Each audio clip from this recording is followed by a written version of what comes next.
So, um, the the purpose of this video is to um,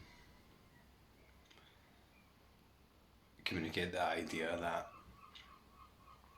the the observation that the further into clarity that we go,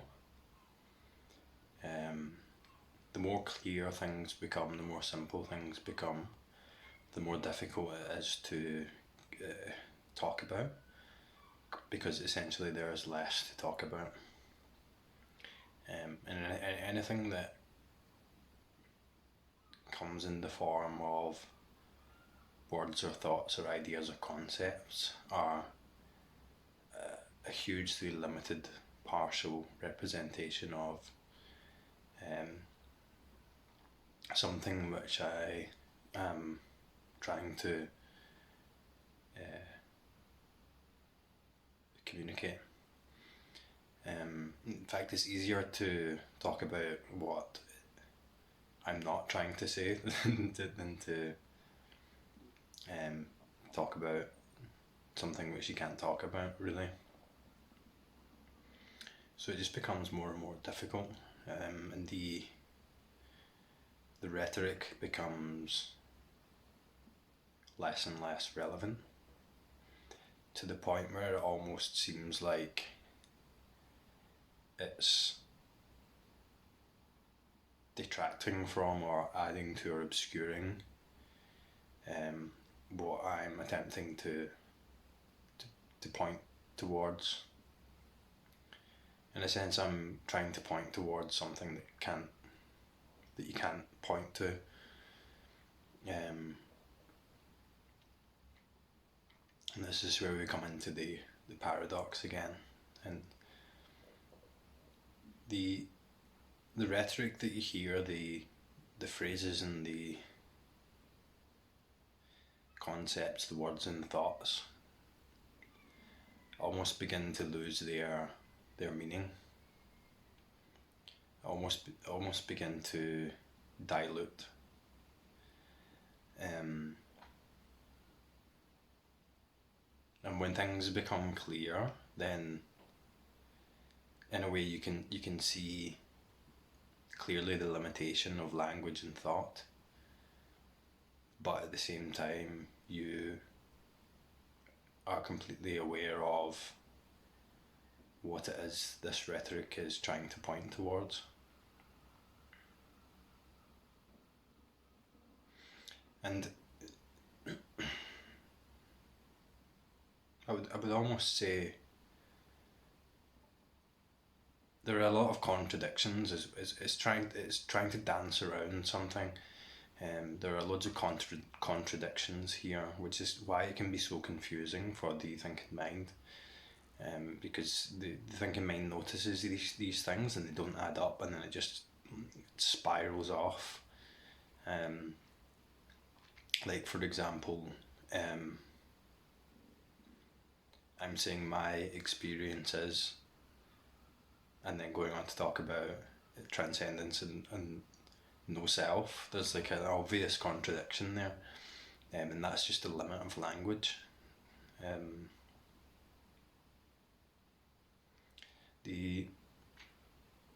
I find it very difficult to convey what I mean by everything's right here. Absolutely everything is simultaneous, everything's right here.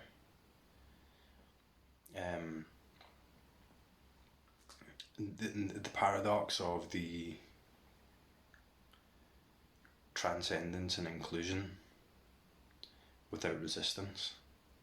So I could kind of explain, like I mentioned, how the ego, the sense of separation and duality still exists simultaneously with the realization of no self, with the realization of non-duality. These are all concepts. Look, we're trying to understand these things through conceptual mind, it falls short so much. It really is. Anything that can be conceptualized completely falls short. The idea of transcendence. So if I could explain it like, if I was to, somebody might ask the question, why would you want to experience separation? Why would you want to experience yourself as a limited entity or an ego when this had previously caused so much suffering? And the answer to that would be, if I was to label that as bad, if I was to not, to exclude that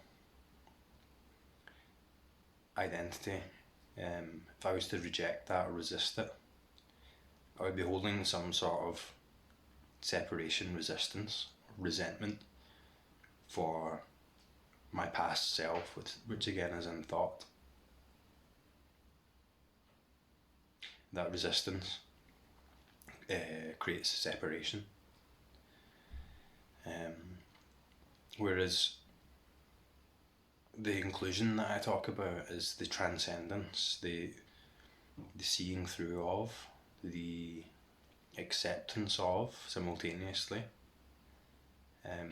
the lack of resistance to these things which can still exist and still do exist as part of everything, without separation and with separation at the same time.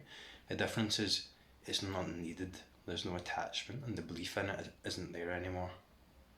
Although the thing itself is there, the duality is there, the separation can still be there and not there at the same time. So it's trying to explain a paradox which is inexplicable.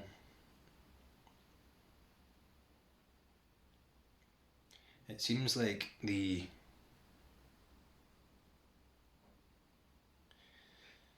separation creates resistance, and when these things are separated, when this form and reality is separated, it wants to come back together, but that separation, that pull back together, that resistance, is where the suffering is created, that need for unity, that pull towards unity. In that state of separation, that's where the resistance is, and that's where the suffering seems to be. But the strange thing is that it's almost like when they're separated, they can be joined together from a different angle, if I can put it that way. And then there really is no separation there, even though the form appears as separate. I don't know if that's a rubbish way to describe it, but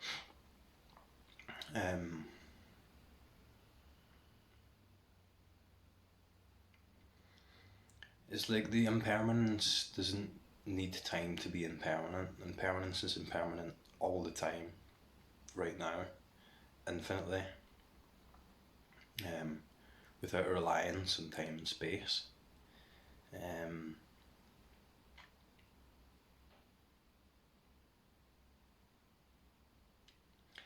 Yeah, I mean, that's at the moment, that's my best go at describing the transcendence and inclusion. Beyond all limits of separation, beyond all limits of labels, but also transcending and including all that simultaneously. Very impossible to describe. That's why it's wise to be wary of rhetoric, of spiritual teachings, of someone else's experience, of what I'm saying, because there is a duality in processing that inherently, which can be limiting in a way. Your own direct experience is the way, your own truth is the way. be wary of what I'm saying. Don't accept anything I'm saying. Don't stick to anything I'm saying. Don't become attached to any of the rhetoric that comes out of my mouth, because it all falls short completely. It all doesn't even begin to touch what you can access, what you can realize yourself in your own experience when you make that the priority.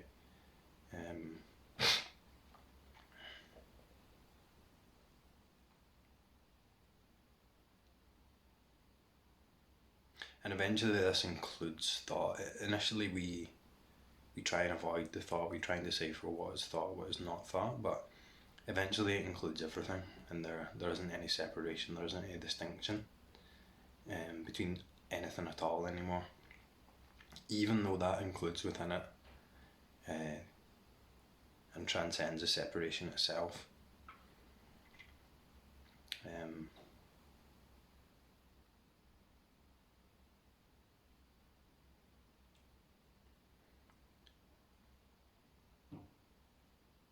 And there's no end to it, like I said before, there's no end point.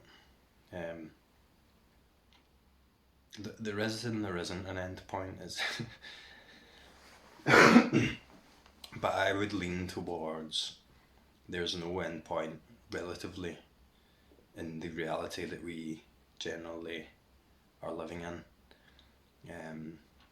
It just goes on and on, collapses in on itself, and the end point becomes completely irrelevant. The end point doesn't exist anymore.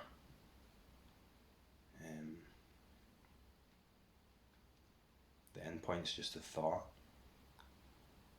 But when the end point isn't a thought, it doesn't exist, if that makes sense. But yeah, anyway, that's my best way at attempting to describe